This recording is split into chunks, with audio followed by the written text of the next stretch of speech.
Hey everybody, we're excited for this week's episode on Love ADHD. So happy to be with my co-host, Tony Overbay. We have a very special guest today, which is Addy Herman. You may have heard of her. Addy actually just won the American Ninja Warrior Women's Championship. Welcome, Tony, and welcome, Addy, to the show. Thank you. Thank you guys so much for having me. She's our first world famous guest. So I'm very excited about this. Me too. And Addy, I told Julie, I'm going to be the wacky sidekick. Julie's going to lead this one, but it's a show about ADHD, which is all about impulsivity. And so I cannot sit on this anymore. What was the hardest part of the course itself? Because I have watched this show religiously since I was a kid. We set up the American Ninja Warrior course upstairs. So I'm just so curious. What was the most difficult thing? And then I will sit back and be the wacky sidekick.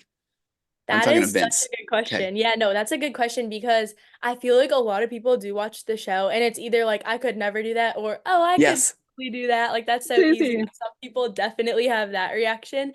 Everything in person is just so much bigger and like, I don't know. It's so much bigger than you think it is. It's bigger than it even looks on TV. Going to Vegas and like competing on the women's championship there was a dream come true because I've always wanted to run like the stage 2 courses.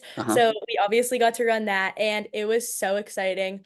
The hardest part was probably just the hardest stage for me was definitely stage 2 when I did it. So the side by side, it was a tough course. And the last obstacle, I literally remember being like, I don't know if I'm going to make it. I really am going to throw this, but I don't know if I'm going to land in the water or on the mat. So that was the hardest part for me. Okay. All right, Julie, I watch this one more, and then I promise I'm done. Okay, the side by side. I mean, how heard aware? That one before. Heard that one before. How aware were you of your competition? Because Julie, professional speaker, I'm a therapist, and so there's that part of me that's, oh man, just being present. Does it help to have the person there? Does it not? What was that like? I think it helps to an extent because it definitely forces you to do your best. There's no room for any hesitation or holding back. Like, you got to go all out. But for me, when I do side by side, I really just try to make a plan that is all out, but then only focus on myself. So never looking back, never looking forward, no matter where my competitor is. So I definitely should try to just stay in my lane mentally. But it's I say this is why you're an actual athlete, and I am one of the guys on the couch. Like, yeah, I could do that if I had a chance, because I would be looking over the whole time, and that it's hard not I like to. that. Okay, Julie, I love it. That's great, Addy. We're super excited to have you. Obviously, we're like bouncing up and down, and we have so many questions for you. First of all, congratulations! Like, wow. What an accomplishment. Congratulations. You and I went to lunch not too long ago and we talked about because you have some really powerful messaging around the things that you've learned in doing ninja. And it's been fun to talk through that. You are wise beyond your years. I already know that. Tony, you may already be able to feel that, but for 18 I feel a bit immature right now. Talking with her, I'm like, that's why I'm going to be cool now. I'm very mature. So yeah, please go ahead, Julie, Addy. So I was especially excited to have you on the podcast just because I was listening to you and I was like, dude, this girl has learned some things, some hard fought lessons. It doesn't sound like all this has come easily to you and you've worked very hard for it. And I think there's a lot that you can add to our podcast specifically. I mean, we've been speaking as you're crafting a message to speak to people now with the experience you've had training a Ninja Warrior. I know you've done some humanitarian with it. And you also are a very devout Christian, as we shared and talked about our beliefs, which is really neat as well.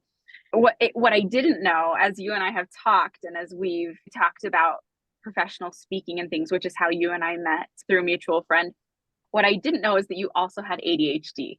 And that I happen to co-host a podcast with Tony Overbay, the professional, the therapist, all about our own adult ADHD and how it shows up for us in our professions and in our personal life.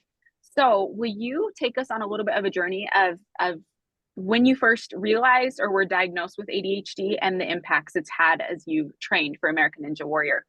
Yeah, so it's played a huge part into my story, but almost unknowingly because I wasn't diagnosed until a year ago. So for a majority of my childhood, I didn't really know that I didn't know at all actually that I had ADHD. You can't tell when you have it that something's different. I mean, some things always felt different. I was always a perfectionist, and that's probably how it displayed itself the most, was just being overly critical, overthinking every single thing I did, and just extreme perfectionism from as early as I can remember. Even in school, it was always, I had to do my best. It was everything, and almost taken to an unhealthy degree. I really beat myself up about it when I didn't. And that's where my whole message, persistence over perfection, comes from, because I learned over time that who you become fighting through things and struggling through things, who you become when you fail, when things aren't perfect, is so much more and so much more fulfilling than doing everything perfectly or never making mistakes, never messing up. And once I learned to kind of push through failure in a different way, push through failure with the mentality that it was growth. Like, to be afraid of failure is really to be afraid of growth. And once I realized that, that's when things started to get better for me athletically and just in life in general, with school, with the businesses that I was starting. And so ADHD kind of hid behind the scenes for a while in perfectionism for me. I guess it doesn't go away, but I've definitely learned how to cope with it so much better now after being diagnosed, especially. So thankful that I was diagnosed so that I can have coping mechanisms now that I didn't before. But yeah, that's kind of the story of my ADHD experience. Addy, that's such a good answer. The part where you said you learned that you could grow through, Julie and I like talking about growing through discomfort, and we're wired to avoid discomfort. And I think that so often the clients I'm working with are figuring that out in their 40s, in their 50s, when their life has become pretty unmanageable. How old were you when you figured that part out, and what led to that? Were you pretty discouraged by discomfort, or did you always feel like this is an opportunity for growth? I definitely was discouraged at first, like extremely with my ADHD, especially. I think honestly, what changed it for me was Ninja Warrior. The things Okay. that training taught me have translated into my life in ways that I never could have imagined they would have. I even remember going to a ninja gym for the first time and really getting into training for the first time. And my coach was like, if you're not failing on this course run, then you're not trying hard enough. Because if you're Okay. not pushing yourself to the point where you do fail and I can coach you and help you how to get it, then you're not trying hard enough. And that really changed things, because I would stand there when I first went to practice and not try certain obstacles because I knew I couldn't do it, or just be afraid of things because I didn't want to fall in front of people. And once he kind of set that expectation for me where he wanted me to fail, it opened me up to the idea that that was a good thing and that was a step forwards. How old were you when you started training, and what got you into that? Were you playing other sports first? Yeah, I did like every single sport you could imagine when I was younger, and nothing ever clicked. I did gymnastics for a while and was pretty into that, but I never had a passion for it. So I broke my foot. I was out for 6 months with a boot, and during that time, I realized I didn't really miss it. So I didn't go Mm. back. And that's when I started ninja. My mom just found a local ninja gym after we watched it on the show for so many years. And since then, I like walked into the gym and it almost immediately knew this is what I love. I absolutely loved it. I love being able to express myself in that way, just the creativity that comes with the sport. So it was just from that point on, 7 years ago now. I have a question. You and I actually were diagnosed around probably the same time. I'm quite a Okay. bit older than you. I'm 33, but I was diagnosed about a year ago. I Okay. think it was a year ago this May. So this month right now. Yeah. And something that I've wondered about is my need for actually sports and recreation in my life, and how much better they make my life and my mental health. So growing up, I just loved like the other girls were inside or walking, like at recess, they'd be like walking around and talking, and I would go play football with the boys. And I remember my mom even pulling me aside. I'm one of four girls, and being like, hey, she wondered if maybe I was into sports to be different than the other kids in the family. I'm six of seven kids, so always trying to be my own person, right? Yeah. And even just giving me permission of like, you don't have to be into sports if but I didn't understand why other people didn't want to move and didn't want to play, because I wanted to always play. And it's interesting looking back now, and I now actually as an adult I have more opportunity to engage in sports. And it's interesting to me, as I've watched your journey a little bit and watched you on the show and watched you win, I wondered how much of that pleasure seeking that comes from ADHD, the right kind of difficult, the play, the energy, that just the genius that I've seen from you, you think comes in part because of your ADHD, if that's in part why you won the show. I think 100%. And I hadn't actually made that connection before to ADHD until winning the show. And I was talking to my mom actually just about different things with ADHD, and literally 100% because I had the same experience when I was younger. I could not stop moving. That's why I tried every sport. Even when I didn't love it, I loved just being active, being physical. I have always just loved that release, I guess. It's been like a therapy for me. And ninja, like the most out of any sport, obviously, just because I do think, like I said, it's so creative that it was a mental thing and a physical thing. And so 100%, I think my ADHD didn't just hold me back. I think it taught me so much more than people without ADHD, and especially in different ways. I definitely think I learned how to do things in very, very different ways than people I train with and people I've talked to in the sport. Okay, and Julie, I love the question too, and Addy, thank you, because I've wondered, and I don't have any data behind this, but in the world of ADHD, we crave novelty. Like Julie said, it's the right kind of difficult, and then that driven to distraction concept. I've wondered before, would a ADHD athlete be a good decathlete? And I had never thought about this, where you get all of these different events, and I wondered before if that would be an advantage, because that is where you get that dopamine dump of the new thing. And so have you enjoyed learning all the different obstacles for ninja? Has that been, okay, I can't wait? Or is it overwhelming? Is it scary? I absolutely love it. Going into the ninja gym every day and it's a different setup is what has kept me so passionate about it for so long, because I did get tired of stuff when I was younger, especially with gymnastics. I even tried rock climbing, and that is very creative too, but ninja, you can create different obstacles. We have not had the same gym setup for more than 2 weeks in our gym since I started 7 years ago. It is constantly changing, constantly different. It's always something new, but even you can use the same obstacles to create new courses, stuff like that. So it's always different. And I think that 100% plays a huge role into my passion for it. Julie, I apologize now. I feel like hey, what a wacky sidekick, right? I'm asking all the questions. First of all, when you guys met, could you tell that Julie had ADHD? I'm so bad at picking it up on other people. I'm so bad at it. So I really don't even remember. No, that's the whole reason. Why would you ask that, Tony? So the basis around the podcast was Julie and I were friends, and she calls me up one time and says, I think I have ADHD. And I was like, I kind of thought you already knew that. But I had a diagnosis. I was like, I'm taking Adderall and it's changing my life. And Tony's like, haven't you been diagnosed for a while? And I was like, yeah. I had you diagnosed. So, okay. So Addy, have you heard of this term rejection sensitive dysphoria by chance? RSD. Have you heard of that? I haven't. Okay, so I've been doing my mental health podcast, The Virtual Couch, for almost 10 years, and I've been aware of my ADHD for about 7. And I started talking about it more on the podcast, but there was one concept that I would get asked questions about, and it's the rejection sensitive dysphoria. And the data up until recently made it sound pretty grim, and that it was that the average ADHD kid, by the time they're 10, that they've in essence been told no, either directly or just in body language, or, not right now, champ, up to 1,000 times more than a non-ADHD kid. So we develop this anticipatory rejection. So the rejection sensitivity. So then when we are almost afraid of failing, and I think sometimes that does play out as a perfectionist, because then I'm going to go overboard, so I won't fail. I'll make sure that that's not going to happen. But then that rejection sensitivity can come on so quickly that that's why there's been some thought that it's almost treatment resistant. But as a therapist who works in this population and who has it, I disagreed. It's good to be aware of it. So have you ever felt that rejection sensitivity, of that fear of failure? Yes, 100%. I've never heard of it explained that way, but that's very, very interesting, because that's when my mindset started to shift, is when that aspect of it got really, really bad. So about a year ago in a competition, not even in the show, just a regular competition in the sport, I had trained harder than ever for it, put everything into it. The perfectionist side of me was like, I'm not going to fail. I'm going to make sure I don't fail. And I failed. And I failed 3 times in a row, actually.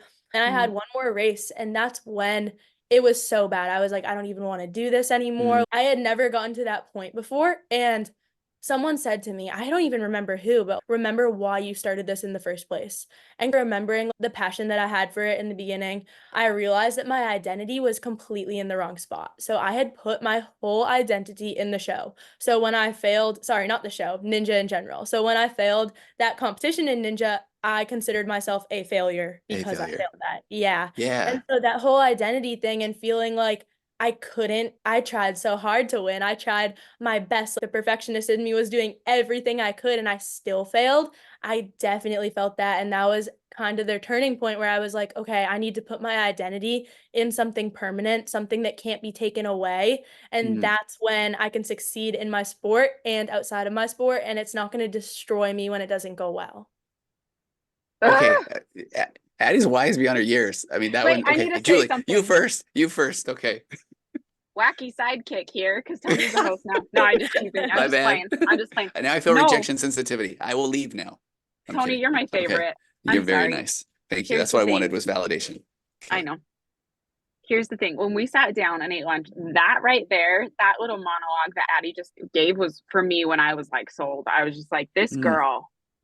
Because that is something that we all struggle with, and a lot of adults don't know or have internally. For some people, that's an identity. Addy and I, you and I have connected our identity with God, right? Being a child of God. And that's something permanent we believe in that will stay. Other people have it in different places, but just this whole idea.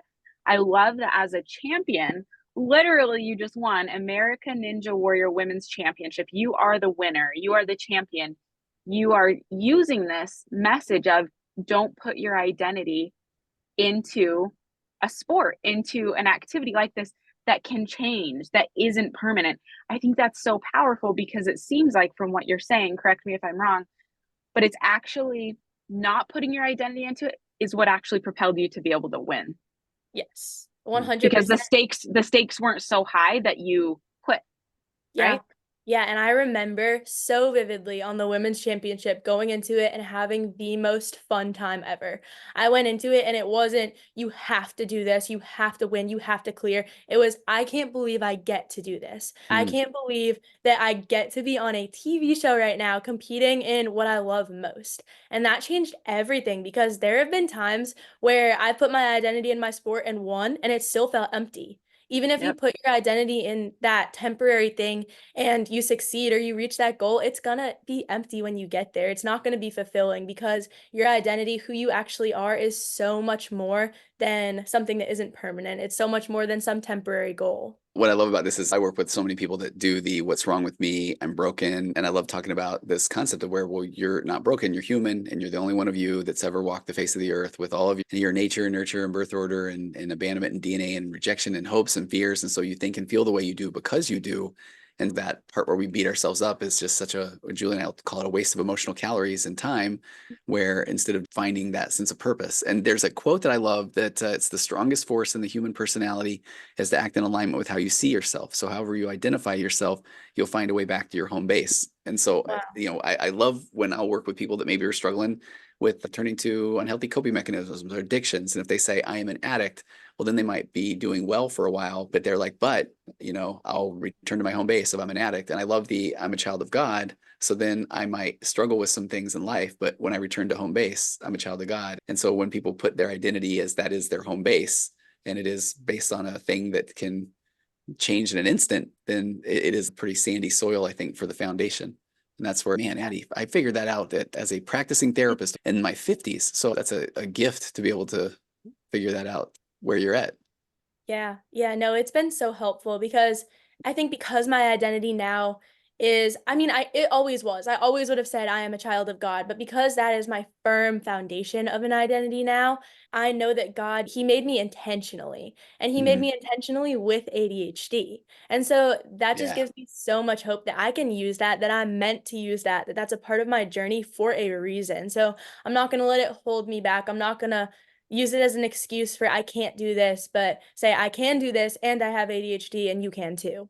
Man, I'm inspired. It's interesting too, when I was saying that you've got such a wise soul and you're talking about athletics and identity. And I spent 25 years in ultra running and did a bunch of races over 100 miles. And then I tore my meniscus playing basketball a few years ago. And I did not know what to do with myself. And I never realized what an identity I'd made as an ultra marathon runner. And it was wild. I felt like I had the midlife crisis. I needed to get a sports car. I looked for hair plugs, a gold chain, and none of it made me feel happy, and that finding the sense of purpose. And so I'm so impressed by that. Julie, you cut me off at any point, because you're right. I'm not doing wacky sidekick, because I want to still ask like a million questions about what is the training like? And do you have downtime? Do you feel like you can never let your foot off the gas? What's all that like for the show?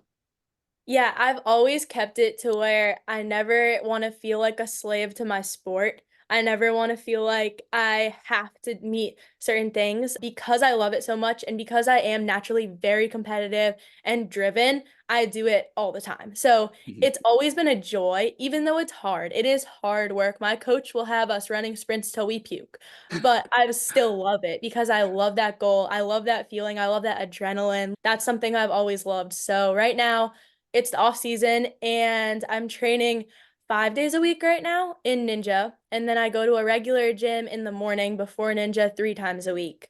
And then I'm running around all the time. I coach kids classes, do private training. So I'm always in a Ninja gym or in a workout environment, but I absolutely love it. It's never felt like a burden to me. Wow. Hey, what are some behind the scenes stuff? I love watching it, and you go to the commentators, they'll show the clip of here's Addy, but what's that like to be waiting to start, to go? Do you get the little butterflies in your stomach? Or are you just like anxious? What is that like? Yeah, I mean, thinking about it makes my heart beat so fast. It's really, really scary. But actually, I wouldn't even use the word scary. I get very nervous, but it's almost a good nervous. It's the nervous, like I'm so excited for what I'm about to do. The first year that I did the show, it was a bad nervous, and it definitely held me back. I was terrified the whole time. Just being on the course, I was shaky, my hands were sweaty, but Oh, after a year of competing, after a year of the show, now when I go up, I'm so excited. It's the most exciting time of the whole year.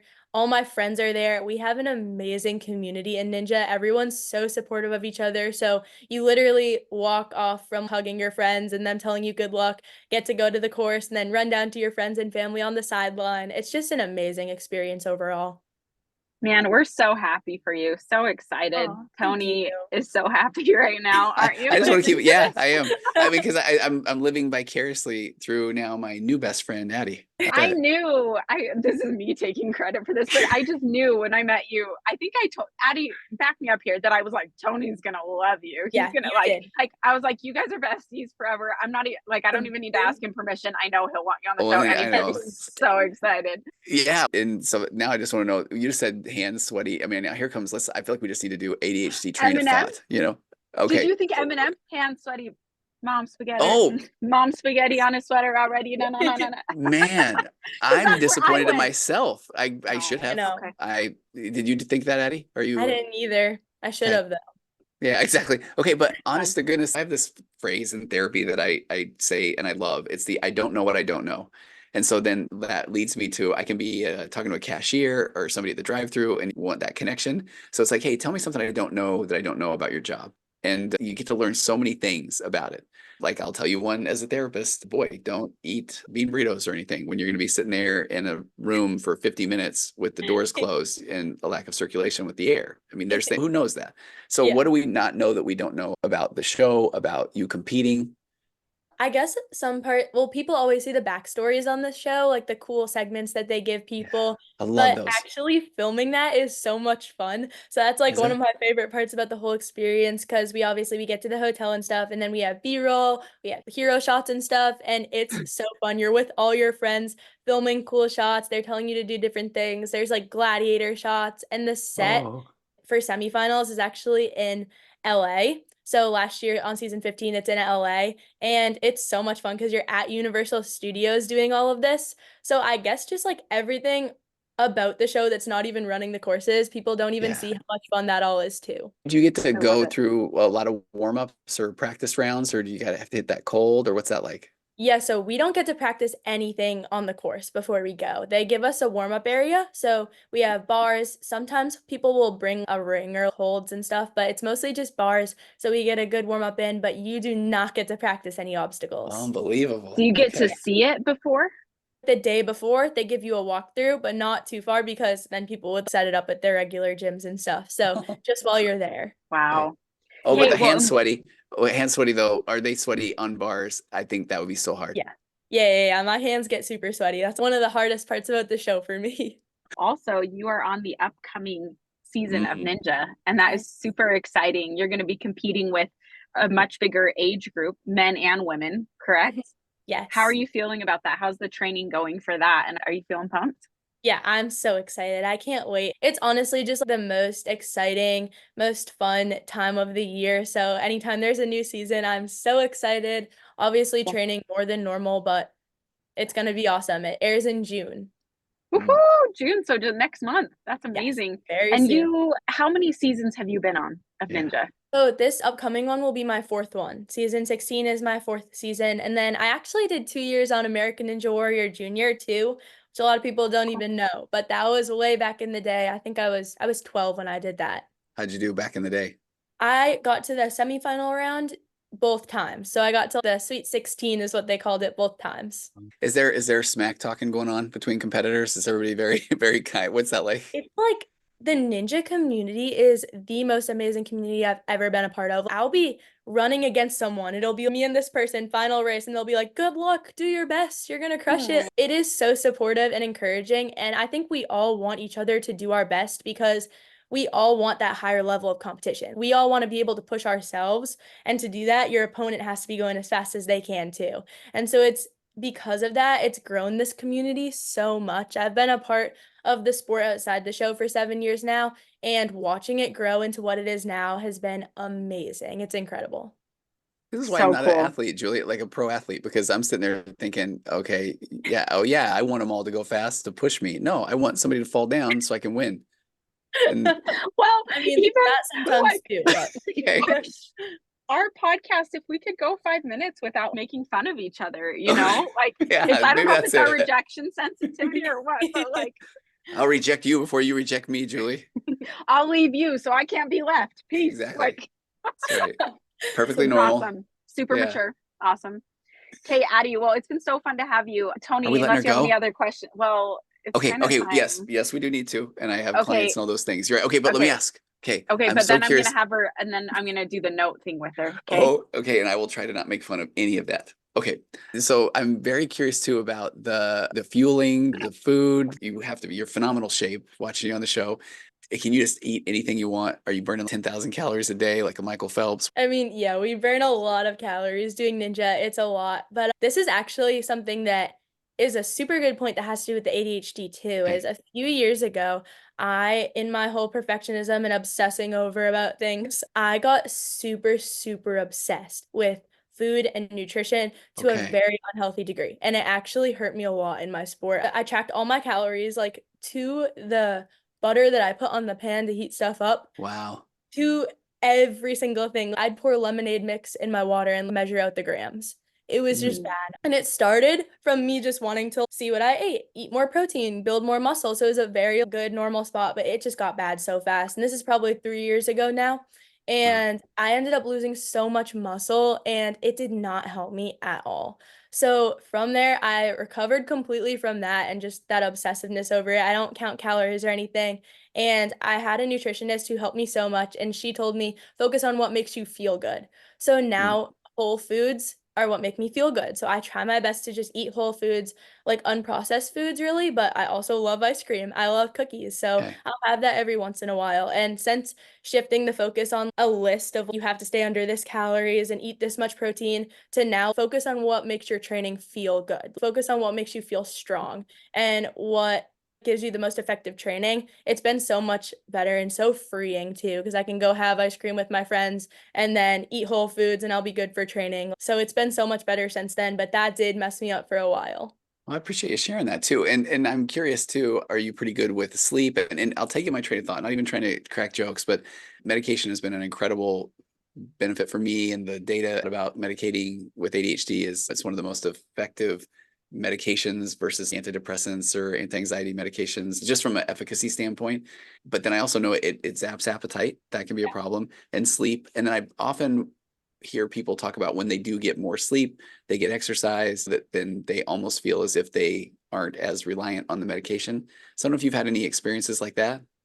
Yeah, I do take medication too, and that's helped so much just with staying focused, mostly honestly with non-athletic things, athletic things too, but just throughout my day. I'm trying to start multiple businesses right now and doing a lot of private training, so that's helped. But sleep has been a big one for me. I always try to get 8 hours of sleep a night, and when I do that, I feel so much better. So yeah. Okay. yeah. No, thanks for sharing that. Well, going off what you said, I just want to say I love you as a role model for my little girl. I love it so much because food is a thing that I have, and I've talked to enough women to know that this is not just a me thing. This is incredibly common, if not the default for women in this generation, in this time in 2024. I have made food and a thing my whole life. And I think there's a lot of components to that. It's a lot of what you hear growing up. It's a lot of what we see in the television and things. But as a female competitive athlete, I love so much what you just said, because in my own parenting with my little, I feel like it is in my blood and veins to have food be a thing and body image be a thing. No matter how, you will never hear me talk badly about my body outwardly. I don't think, like, I'm very careful about my messaging because it is such a problem and has been since I was a little kid. I used to starve myself as a teenager. I remember scraping sauce across the plate to make it look like I'd eaten more. I don't know if it would be considered a full-fledged eating disorder, but certainly this idea to be small and skinny, that was very put in my mind at a young age. And so with my little girl and little boy, because this isn't alone to girls, right? But we exercise together, and I always talk about being strong, and I never use the word skinny or thin or fat or anything, but we just talk about having strong bodies. And they talk about wanting to be moms and dads, and we talk about wanting to chase our kids around and things. And I look at you and I'm like, you are the kind of girl I want my little girl to listen. Like, this girl kicking butt, all this muscle, and she eats whole foods, and she eats ice cream sometimes, and she is kicking butt. I'm so proud of you. I'm so amazed by you. I think this messaging is so powerful and important for women, especially, and for our little girls to learn how to treat ourselves with love and respect. And part of that is giving ourselves good fuel. So thank you for that, for being that role model. Thank you. I love that. Okay, Tony's favorite part of the show. We call it really is. I do enjoy this. It really is. Okay. I know. Okay. We joke about it, but I joke about it too. It's all good. But we call our show Love ADHD because we feel like ADHD is often trying to tell us things. ADHD is trying to help us, not hurt us, as maybe sometimes, as we've all grown up hearing negative things about ADHD and the way it can hold us back. But Tony and I both have seen and believe strongly, and I think you are living proof of it, there's some pretty intense genius that comes with ADHD that neither of us would want to do away with or give back. I think it's a big reason why all three of us here have been successful in the professions and the things that we've chosen. We like to end with a little note from ADHD to us. If you were to go back maybe to a previous version of yourself that was struggling, maybe you're just finding out you have ADHD and you're feeling frustrated, what advice would you have for yourself? Ooh, let me think. Okay. So this is me talking to my younger self. Yeah, ADHD is telling your younger self why it's going to be okay. Okay, let me think about this one. This is good. I think what I would say, or what ADHD would say from ADHD, that the things that you think are bad about yourselves or the things that you're struggling with now, once you learn to grow and get over those things, they're going to make you so much stronger than if they weren't there in the first place. Love ADHD. Love ADHD. Thank you. Well done. Well done. Well said. Hey, and Addy, where do people find you? Obviously, this show is amazing. We're going to watch in June, the men versus women in June. I can't wait for that. Yeah, if you want to give Julie and I a shout out, you can. I mean, it's fine, you know. Oh, 100%. Okay. Let's just say when you reach up and grab a bar, then that's like you saying hi to us. Okay. That's how I'm taking it, for sure. Me too. Tony, right? But other than that, is there a place people can find you, or how do they connect with you? Yeah, so I have Instagram. My Instagram is addyherman.116. And then I just started a YouTube account where I'm starting to vlog different things with my training and everything. So that's Addy Herman, ADDYHERMAN. Okay, we'll put those in the show notes for sure and promote that also. So yeah, thank you so much. Thank you guys so much for having me. This has been amazing. Thank you. You're welcome. We're super excited for you. Julie, do you want to take a picture of all this? Do you want to do that? I do. Yep, I'm gonna try to do it without logging out. Okay, ready? I know. Be ready, Addy. If she logs us out, we'll just jump back on. Okay, hang on. Speaking from experience. Cute. Probably one of those will work. Okay. Cool. Sounds awesome. Okay. So thanks, guys. Yeah, we will hopefully have you back on again soon. Awesome. Thanks, Addy. Thank you guys so much. Okay. All right. Okay. Now end scene. I'll edit it from here. Addy, Perfect. That was amazing. Thank you so much. Thank you guys. This has been really helpful for me too, honestly, just learning more about ADHD.